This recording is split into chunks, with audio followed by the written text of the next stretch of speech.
ఈరోజు మూసీలో ఫ్రెష్ వాటర్ని ఫ్లో చేయడానికి గోదావరి జలాలను 20 టీఎంసీలు హైదరాబాద్ నగరానికి తరలిస్తున్నాం. 17.5 టీఎంసీలు తాగునీటి కోసం, 2.5 టీఎంసీలు హిమాయత్ సాగర్, ఉస్మాన్ సాగర్లో పోసి మూసి మొత్తం ఆ నీళ్ళను ప్రవహిస్తే కింద నల్గొండలో వ్యవసాయానికి ఉపయోగపడే విధంగా ఒక ఫ్రెష్ వాటర్ని ఫ్లో చేస్తాను. మూసీలో ఉన్న కాలుష్యం ఈరోజు నగరంలో ఉండే అన్ని డ్రైనేజ్ వ్యవస్థలన్నీ అక్కడికి వస్తున్నాయి అధ్యక్ష. నగరంలో 783 స్క్వేర్ కిలోమీటర్లు టెరేన్ ఇట్లు ఉండడం వల్ల ఇక్కడ ఉండే డ్రైనేజ్ వ్యవస్థ కానీ, వర్షాలు కానీ, కాలుష్యం నీరు కానీ, పరిశ్రమల నీళ్లు కానీ మూసీలకి వచ్చి చేరుతున్నాయి అధ్యక్ష.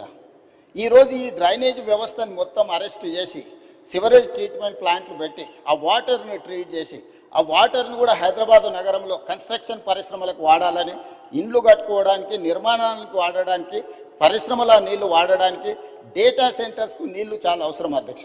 ఈ గ్రే వాటర్ని డేటా సెంటర్స్కి ఇవ్వడానికి ఈరోజు ఒక బ్రహ్మాండమైన ప్రణాళికతో మనం ముందుకు వస్తున్నాం అధ్యక్ష. ఈ నగరాన్ని మొత్తం ఈరోజు కోర్ అర్బన్ రీజియన్లో పెరి అర్బన్ రీజియన్, ఈ పెరి అర్బన్ రీజియన్లో కూడా పరిశ్రమలు పెట్టడానికి అవసరమైన మ్యానుఫ్యాక్చరింగ్ జోన్ క్రియేట్ చేసినాం. అది 10,000 స్క్వేర్ కిలోమీటర్లు అధ్యక్ష. Outer ring road out side, regional ring road inside 10,000 square కిలోమీటర్ల ప్రాంతంలో పరిశ్రమలు పెట్టడానికి అవసరమైన ప్రణాళికలన్నీ సిద్ధం చేసి రేడియల్ రోడ్స్ చేసి భారత్ ఫ్యూచర్ సిటీ అని ఒక 30,000 ఎకరాలలో ఒక కొత్త నగరాన్ని నిర్మించాలని ఈరోజు ఒక బ్రహ్మాండమైన ప్రణాళికతో, ఒక కార్యాచరణతో మనం ముందుకు వస్తున్నాం అధ్యక్ష. సో ఈ ప్రణాళికలన్నీ కూడా ఈరోజు మన సభ్యులు ఏదైతే ప్రశ్నలు అడిగినరో, ట్రాఫిక్ రిలేటెడ్ ఎలివేటెడ్ కారిడార్స్ ఏమైనా అంటుండ్రో, ఈ నగరానికే పరిమితం చేయకుండా 2,000 స్క్వేర్ కిలోమీటర్ల పైన ఉన్న కోర్ అర్బన్ రీజను దానిపైన 10,000 స్క్వేర్ కిలోమీటర్లకు విస్తరించి రీజనల్ రింగ్ రోడ్డు లోపల ఒక బ్రహ్మాండమైన అద్భుతమైన నగరము, నగరంతో పాటు నిర్మాణానికి అవసరమైన పరిశ్రమలు పెట్టడానికి అవసరమైన కార్యాచరణని, ట్రంక్ ఇన్ఫ్రాస్ట్రక్చర్ని ఈరోజు డెవలప్ చేయాలనుకున్నాం. Regional ring road outside నుంచి దాదాపు 1,00,000 స్క్వేర్ కిలోమీటర్లు ఉంటుంది అధ్యక్ష తెలంగాణ. ఆ తెలంగాణ మొత్తం వ్యవసాయ ఆధారిత పరిశ్రమలు, వ్యవసాయాన్ని చేయాలని ఒక కాంప్రహెన్సివ్ ప్యూర్ రేర్, ప్యూర్లో వచ్చేసి సర్వీస్ సెక్టర్, ప్యూర్లో వచ్చేసి మ్యానుఫ్యాక్చరింగ్ సెక్టర్, రేర్లో వచ్చేసి అగ్రికల్చర్ సెక్టర్, అంటే ఒక కాంప్రహెన్సివ్ ప్రణాళిక. ఈ కార్యాచరణ మొత్తం అమలు చేయడానికి ఇప్పుడు మన పాలసీని అడాప్ట్ చేసుకున్నాం అధ్యక్ష. ఈ పాలసీతో పాటు tourism policy, sports policy, industrial policy, energy policy, వీటన్నిటిని కూడా ఒక పాలసీస్ తీసుకొచ్చినాం అధ్యక్ష. పాలసీ లేకుండా పనిచేస్తే గతంలో జరిగినట్టు నచ్చితే నజరానా, నచ్చకపోతే జుర్మానా అనే విధానాన్ని ఈరోజు నియంత్రించాలని ప్రభుత్వము పారదర్శకంగా ఎవరైనా ఉండని ఈ పారామీటర్స్కు లోబడి అప్లికేషన్ పెట్టుకుంటే ఆన్లైన్ క్లియర్ చేసినట్టు ఈరోజు ఒక పారదర్శకమైన పరిపాలన. ఇప్పుడు గుడ్ గవర్నెన్స్ కాదు అధ్యక్ష, స్మార్ట్ గవర్నెన్స్కు మనం ఎదగాల్సిన అవసరం ఉంది. సిటిజన్ చార్ట్ పెట్టుకొని ప్రజలు ఏమడిగిన సేవలు వాళ్ళ ఇంటికి కంప్యూటర్లో ఆన్లైన్లో వాళ్ళకి ఇచ్చే ఒక వ్యవస్థను అభివృద్ధి చేస్తున్నాం అధ్యక్ష. ఈరోజు వెహికల్స్ రిజిస్ట్రేషన్ డైరెక్ట్ షోరూంలోనే మీరు రిజిస్ట్రేషన్ చేసుకోవచ్చు, ఆన్లైన్లోనే మీ డ్రైవింగ్ లైసెన్స్ రెన్యువల్ చేసుకోవచ్చు. ఏ దానికి కూడా మీరు ఆర్టీఏ ఆఫీస్కు రావాల్సినట్టు దళారుల మీద ఆధారపడాల్సిన అవసరం లేకుండా దళారీ వ్యవస్థను పూర్తిగా నియంత్రించి అవినీతిని కూడా తగ్గించి ఈరోజు ఈ అన్ని రిఫార్మ్స్ కూడా సిటీలో మనం తీసుకొస్తున్నాం అధ్యక్ష. దయచేసి సభ్యులు అభివృద్ధి విషయం వచ్చినప్పుడు రాజకీయాలకు అతీతంగా మనం ఏకమవ్వాలి, లేకపోతే ఈ ప్రాంతానికి తీరని నష్టం చేసిన వాళ్ళం అవుతాం అధ్యక్ష. రాజకీయాలు వచ్చినప్పుడు, ఎన్నికలు వచ్చినప్పుడు ఎన్నికలలో గెలవడానికి ఏం కావాలా, ఏం చేయాలా, ఎవరిని ఎవరు ఓడగొట్టుకోవాలా, ప్రజలు ఎవరిని గెలిపించాలి వాళ్ళు నిర్ణయం చేస్తారు అధ్యక్ష. కానీ ఈరోజు ఎన్నికలు లేవు, ఈరోజు మనం అభివృద్ధి. అందుకే ఈరోజు 3 మున్సిపాలిటీలను చేసుకున్నాం, హైదరాబాద్, సైబరాబాద్ అండ్ మల్కాజ్గిరి. చాలామంది ఎందుకు చేసినారు అధ్యక్ష, మల్కాజ్గిరి ప్రాంతం వెళ్ళండి, నేను ఎంపీగా పనిచేసిన. గ్రామ పంచాయతీలు ఉన్నాయి, మున్సిపాలిటీలు ఉన్నాయి, మున్సిపల్ కార్పొరేషన్ ఉంది, జిహెచ్ఎంసీ ఉంది, 4 రకాల పరిశ్రమలు. శంబీపూర్ రాజు గారు ఒకవేళ సభ్యుడు ఉంటే వారి ప్రాంతము వారికి తెలుసు, వాళ్ళ ఊరు గ్రామ పంచాయతీ ఉంది, ఆ పక్కనే మున్సిపాలిటీ ఉంది కొంపెల్లి, ఆ పక్కనే మున్సిపల్ కార్పొరేషన్ ఉన్న జవహర్ నగర్, ఆ పక్కనే జిహెచ్ఎంసీ వార్డులు ఉన్నాయి. 4 రకాల పరిపాలన స్థానిక సంస్థలలో జరగడం వల్ల గ్రామ పంచాయతీ పార్టీకి గ్రామ పంచాయతీ పనిచేస్తుంది, మున్సిపల్ పార్టీకి మున్సిపల్ పనిచేస్తుంది, మున్సిపల్ కార్పొరేషన్ వేరేలాగా పనిచేస్తుంది, జిహెచ్ఎంసీ ఇంకొకలాగా పనిచేస్తుంది. దీంతో అధికారుల మధ్యలో అవగాహనలో లోపం, ఈ అవగాహన లోపం వల్ల ఇచ్చే అనుమతులలో లోపం. ఒక దగ్గర 20 ఫీట్ల రోడ్డు ఉంటుంది, అప్పుడే 100 ఫీట్లు అవుతుంది, అప్పుడే మళ్ళీ 30 ఫీట్లు అవుతుంది. దీనివల్ల చెరువులను కాపాడలేకపోతున్నాం, కుంటల్ని కాపాడలేకపోతున్నాం, నాలాలను కాపాడలేకపోతున్నాం, రోడ్లను విస్తరించలేకపోతున్నాం. అందుకే కోర్ అర్బన్ రీజన్ మొత్తాన్ని ఒకే గొడుగు కిందికి తెచ్చి ఒకే రకమైన విధానాలతో పరిపాలన అందించాలి. జిహెచ్ఎంసీలో అయినా, సైబరాబాద్ మున్సిపల్ కమిషనరేట్లో అయినా, మల్కాజ్గిరి మున్సిపల్ కమిషనరేట్లో అయినా పరిపాలన మొత్తం ఒక గొడుగు కిందికి తెచ్చినాం, పరిపాలన సౌలభ్యం చేసినాం. ఒకసారి మున్సిపల్ కమిషనర్ ఏరియా ఒకలాగుంది, పోలీస్ కమిషనరేట్ ఇంకొకలాగుంది. అందుకే కోటర్మినస్ చేసినాం అధ్యక్ష. ఈరోజు Cyberabad municipal commissioner, police commissioner కూర్చుంటే ఎగ్జాక్ట్గా బౌండరీతో సహా మున్సిపాలిటీలో జోనల్ కమిషనర్స్ను వాళ్ళని డీసీపీ వ్యవస్థలుగా చేసినాం. ఒక డీసీపీ ఒక జోనల్ కమిషనర్ కూర్చున్నాడంటే ఎగ్జాక్ట్గా ఒక ఇంచు కూడా, ఒక ఇల్లు కూడా తేడా లేకుండా ఏ నిర్ణయం తీసుకుని అమలు చేసేటట్టు, ట్రాఫిక్ కావచ్చు, నిర్మాణం కావచ్చు, లేకపోతే కాలుష్య నియంత్రణ కావచ్చు. సో ఈ రకంగా చేసుకున్నాం. మిగతా రంగారెడ్డి ప్రాంతాన్ని మనం ఫ్యూచర్ సిటీ కమిషనరేట్ కింద పోలీస్ కమిషనరేట్ చేసినాం అధ్యక్ష. భువనగిరిని మనం ఎస్పీగా జిల్లాగా చేసుకున్నాం, సంగారెడ్డిని ఎస్పీగా జిల్లా చేసుకున్నాం, ఆ పక్కలుండే వికారాబాదును ఎస్పీ జిల్లా కింద చేసుకున్నాం. 4 పోలీస్ కమిషనరేట్లు, 3 జిల్లాలు, 70% తెలంగాణ ఆదాయం ఇక్కడి నుంచే వస్తుంది అధ్యక్ష. విస్తరణ కూడా జరగాల్సిన ప్రాంతం ఈ ప్రాంతంలోనే ఉంది అధ్యక్ష. అందుకే ఒక బృహత్తరమైన ప్రణాళికను తీసుకొని వచ్చి ఈరోజు ఒక ప్రణాళికబద్ధంగా అభివృద్ధి చేయాలనుకుంటున్నాం అధ్యక్ష. అడాక్ బేసిస్ మీద చేస్తలేం. భవిష్యత్ ప్రణాళికల్ని దృష్టిలో పెట్టుకొని 2034 వరకు ఏం చేయాలి, 2047 వరకు ఏం చేయాలి, దాని ప్రకారం కార్యాచరణ ఎట్లుండాలి, ఒక రోడ్ మ్యాప్ తయారు చేసుకున్నాము. దయచేసి సభ్యులందరికీ కూడా మీ ద్వారా, తమ ద్వారా నేను విజ్ఞప్తి చేస్తున్నా, ఈ విషయానికి వచ్చినప్పుడు రాజకీయాలకు అతీతంగా వ్యవహరిద్దాము. ఈరోజు అహ్మదాబాదులో సబర్మతి రివర్ ఫ్రంట్ చేసిరు, అద్భుతం అంటారు. 60,000 ఫ్యామిలీలను రీలొకేట్ చేసింది అధ్యక్ష. 10,000 ఫ్యామిలీలకు ఈరోజు కూడా నష్టపరిహారం ఇవ్వలేదని సుప్రీంకోర్టు వరకు కేసు కొట్లాడుతారు. నిన్నగాక మన ఢిల్లీలో యమునా నది ప్రక్షాళన పేరు మీద యమునా నదిని విస్తరించుకుంటాం, అద్భుతంగా చేసుకుంటాం అని ఢిల్లీ ప్రభుత్వం అంటుంది అధ్యక్ష. ఉత్తరప్రదేశ్లో గంగా నది ప్రక్షాళన చేసినాం, వారణాసిని ప్రక్షాళన చేసినామని కొన్ని రాజకీయ పార్టీలు, ప్రజాప్రతినిధులు అంటున్నారు.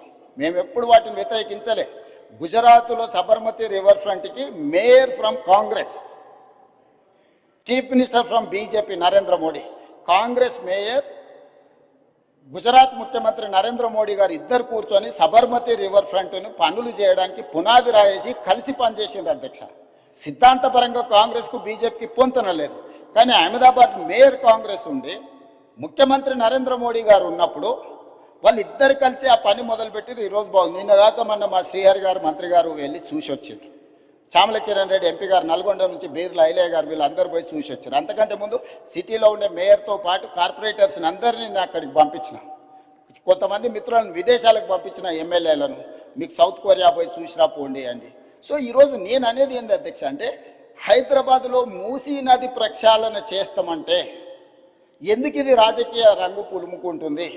ఎంఆర్డీసీఎల్ నేను మొదలు పెట్టలే అధ్యక్ష. నిన్నగాక మొన్న సిరిసిల్ల ఎమ్మెల్యే గారు చెప్పారు, మూసీ రివర్ డెవలప్మెంట్ కార్పొరేషన్ లిమిటెడ్ని మేమే ప్రారంభించినాము అన్నారు. అవును, మీరే ప్రారంభించారు, ప్రణాళికలు మీరే చేసారు, మీరు అర్థాంతరంగా వదిలేసారు. మేము ఇప్పుడు దాన్ని కొనసాగిస్తామంటున్నాం. మీరు మొదలుపెట్టినప్పుడు 10,000 కుటుంబాలను మేము బుల్డోజ్ చేసి కొట్టేస్తామని మీరు మాట్లాడింది సభలో ఉంది. ఆనాటి మాజీ ముఖ్యమంత్రి గారు ఈ రోజు ఉన్న 2016లో వాళ్ళే బఫర్, మూసీ నది పక్కన 50 మీటర్ల బఫర్ జోన్ కూడా వాళ్ళే నిర్ణయించారు. ఆ రోజు మేము నిర్ణయించలే. ఈ రోజు మేము అమలు చేస్తామంటే మీకున్న అభ్యంతరం ఏంది? ప్రభుత్వం అధికారికంగా కార్యక్రమాన్ని ఏర్పాటు చేసింది. అయ్యా, దీన్ని ముందు కొనసాగించడానికి ఏం చేయాలో మీకు సలహాలు సూచనలు ఇవ్వండి, ప్రభుత్వం ఆమోదిస్తుందని. సలహాలు సూచనలు ఇవ్వడానికి రాలేదు. ఆన్లైన్లో పెట్టినాము. ఆన్లైన్లో పెట్టినప్పుడు దాన్ని చూసి ఏం సలహాలు ఇస్తారో ఇవ్వండి. ఆపాలనే ఆలోచన తప్ప మీరు ఏ సూచన అయినా చేయండి.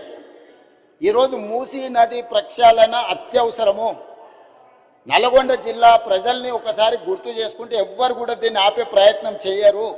ఈరోజు రంగారెడ్డి జిల్లా, హైదరాబాదులో ఉండే కాలుష్యము, పరిశ్రమలు, శవాల కలేబరాలు, మనుషుల శవాలతో సహా కొట్టుకుపోయి నల్గొండకు ప్రాణాంతకంగా తయారైంది అధ్యక్ష. నేను నవంబర్ 8, 2025 నాడు 2024 నాడు అక్కడికి వెళ్ళి 2024 నవంబర్ 8 రోజు నేను పోయి పాదయాత్ర చేస్తే ఆ ప్రాంతంలో మహిళలు వచ్చి చాలా ఆవేదన భరితమైన అంశాలు నా దృష్టికి తీసుకొచ్చారు. కొత్తగా పెళ్ళి అయితే పిల్లలు ఎవరు ఆ ప్రాంతంలో ఉండడం లేదు. అక్కడ పండించిన పంటలు తిన్నా, అక్కడ బోర్లలో నీళ్లు తాగినా పుట్టబోయే పిల్లల మీద విపరీతమైన ప్రభావం చూపిస్తుందని చెప్పి మహిళలు వచ్చి చెప్పినప్పుడు నేను ఆలోచన చేసిన అధ్యక్ష, వీళ్ళకు విముక్తి కలిగించాలి కదా, మనకు అవకాశం వచ్చినప్పుడు ఒక మంచి పని చేయాలి కదా, ఆ మంచి పని చేయడానికి మనం ప్రయత్నం చేయాలి కదా అని ప్రణాళికలు రచించినాం అధ్యక్ష. ఆ ప్రణాళికలలో మీరు అందరు చదువుకున్నోలే కదా, ఆడ డాక్టర్లు ఉన్నారు, మేధావులు ఉన్నారు, చాలా సంవత్సరాలు ప్రజల కోసం పనిచేసిన అని చెప్పుకునే వాళ్ళు ఉన్నారు. మీరు చదవండి, డాక్యుమెంట్లో మీరు సజెషన్ ఇవ్వండి. ఆపాలనేది కాకుండా ముందుకు వెళ్ళడానికి అవసరమైన మీ సలహాలు ఇవ్వండి. మీరు సలహాలు ఇస్తే మాకు అభ్యంతరం లేదు, ఆ సలహాలను మా ప్రభుత్వం స్వీకరిస్తుంది. అంతే తప్ప మేము చెయ్యలేము, మేము ఆపేస్తామనే విధానము ఎవరికి మంచిది కాదు. దయచేసి చైర్మన్ సార్, మీ ద్వారా ప్రధాన ప్రతిపక్షానికి నా సూచన ఒక్కటే, మీరు ఏం సలహాలు ఇస్తారో ఇవ్వండి, నిరభ్యంతరంగా మేము వాటిని స్వీకరిస్తాం. ప్రజలకు ఉపయోగపడేది ఉంటే 100% వాటిని అమలు చేస్తాం. మీరు ప్రాజెక్టును ఆపాలన్న ఆలోచన నుంచి బయటకు వచ్చి రాజకీయ ప్రయోజనము, రాజకీయ కక్షని పక్కన పెట్టేసి మీరు ముందుకొచ్చి ఏమైనా సూచన చేయండి. ఈ ప్రభుత్వం ఓపెన్ మైండ్తో ఉంది. ఒకవేళ నన్ను కలవడానికి మీకు అభ్యంతరం ఉంటే మా శ్రీధర్ బాబు గారు రంగారెడ్డి జిల్లా ఇన్ఛార్జ్ మినిస్టర్, పొన్నం ప్రభాకర్ గారు హైదరాబాద్ ఇన్ఛార్జ్ మినిస్టర్, ఆ మంత్రులతోనూ కమిటీ వేస్తా. డిప్యూటీ సీఎం గారు, శ్రీధర్ బాబు గారు, పొన్నం ప్రభాకర్ గారితో ఒక క్యాబినెట్ సబ్ కమిటీ వేస్తా. మీకు ఏమైనా సూచనలు ఉంటే క్యాబినెట్ సబ్ కమిటీకి సబ్మిట్ చేయండి. డెఫినెట్గా we will examine, we will take a final decision. ఈ కన్సెన్సస్ బిల్డ్ చేసి చేయాలనుకుంటున్నాం అధ్యక్ష. ఉన్న పలంగా మేమేదో కూలగొట్టేస్తాం, మేమేదో కట్టేస్తామని ఇట్లాంటి ప్రచారాలు మానండి. నిన్నగాక మన ఒక అపార్ట్మెంట్కి సంబంధించిన బాధితులు ఆపండి ఆపండి అంటారు. మేము అడగనే లేదు, మీకు ఈ ప్రాబ్లం ఉందని చెప్తున్నాం. మీకు సమస్య ఉంది, ఈ సమస్యను ఎట్లా కావాలనో చేయండి అని అంటే మీరు దాన్ని ప్రచారం కోసం వాడుకోకండి. ఈరోజు ఆడ గాంధీ సరోవర్ కట్టడానికి 98 ఎకరాలు డిఫెన్స్ ల్యాండ్ కేంద్ర ప్రభుత్వం ఇస్తుంది అధ్యక్ష. టూరిజం దగ్గర రాష్ట్ర ప్రభుత్వం దగ్గర ఇంకొక 100 ఎకరాల ల్యాండ్ దాదాపు ఉంది. ఆ అపార్ట్మెంట్స్ ల్యాండ్ తీసుకోకపోయినా ప్రభుత్వానికి ఆ ప్రాజెక్టుకి ఎలాంటి ఇబ్బంది లేదు. ఆ ప్రాజెక్టులో అపార్ట్మెంట్స్లో ఉన్న మిత్రులకు నేను చెప్పేది ఒకటే, 2005-06లో మీరు పర్మిషన్ తెచ్చుకున్నప్పుడు అది చిన్న నాలా కింద చూపించి 9 మీటర్ల బఫర్ జోన్ చూపించి మీరు అనుమతులు తెచ్చుకున్నారు. 2012లో 2016లో బఫర్ జోన్ 50 మీటర్లకు, అది మూసీ నది పరివాహక ప్రాంతం కాబట్టి 50 మీటర్ల బఫర్ జోన్ డిఫైన్ అయిపోయింది.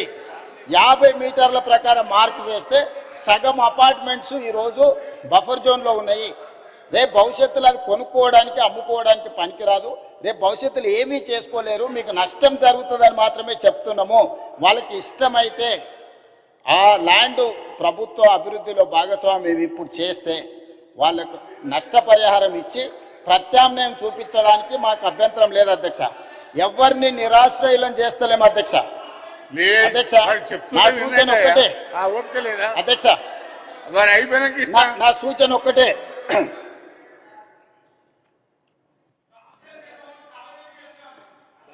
అదే చైర్మన్ సార్, మూసీ పరివాహక ప్రాంతంలో ఉన్న ఎవరైతే నివసిస్తున్నారో తమరి ద్వారా రాష్ట్ర ప్రభుత్వం ఇస్తున్న మాట, ఎవరిని నిరాశ్రయులను చెయ్యము, పునరావాసం కల్పిస్తాము. నిరాశ్రయులను చేసి వీధిలో పడేయడం వేరు, అభివృద్ధిలో భాగంగా నష్టపోతున్న వాళ్ళకు పునరావాసం కల్పించడం వేరు. రాష్ట్ర ప్రభుత్వం ప్రతి ఒక్కరికి పునరావాసం కల్పిస్తుంది, మెరుగైన జీవన విధానానికి అవసరమైన ప్రమాణాలను పెంచుతుంది, విద్య వైద్యాన్ని అందిస్తుంది, మహిళా సంఘాలకు వ్యాపారం చేసుకోవడానికి అవసరమైన ఆర్థిక సహాయాన్ని అందిస్తుంది.